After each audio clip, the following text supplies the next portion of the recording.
Hello, mayong adlaw kaninyong tanan mga ka-FB, mga kalanog. Kini si Brother Rex Baltonado sa atong FB page. Rex Apa sa lanog sa gugma sa Dios sa atong YouTube channel. Shout out sa tanan nato nga mga supporter. Shout out nimo Brother Rogen Marquiso Apolinar, no? Apolinar Marquiso. Nakauban ako ni siya dito sa Cebu, mga ka-FB, mga kalanog.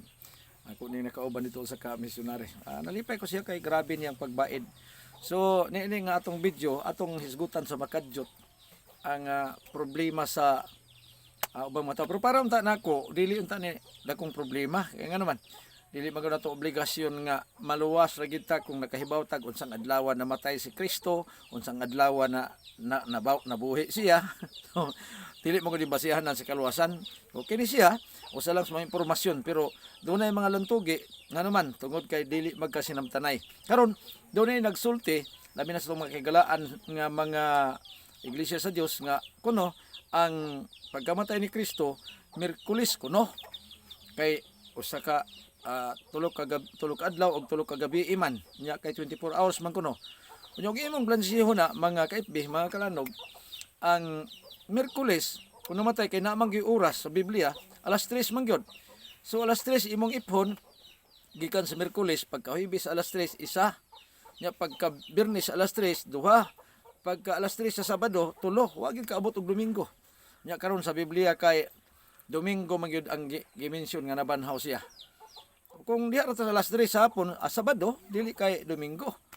No, kay klaro man ang gisulti 19:31 mga kaigsunan nga gihimo nila kadto kay Biyernes man kadto. Mo na akong gingon nga nag-challenge ko kanang Miyerkules nga dili prophecy kay ang sa Daniel nga nakasulat sa Daniel City, prophecy man gud na. Unya ang pagkamatay ni Kristo actual gyud. Actual gyud nga pangalan sa adlaw diha na sa bag-ong tugon. Mo nang naagi Biyernes.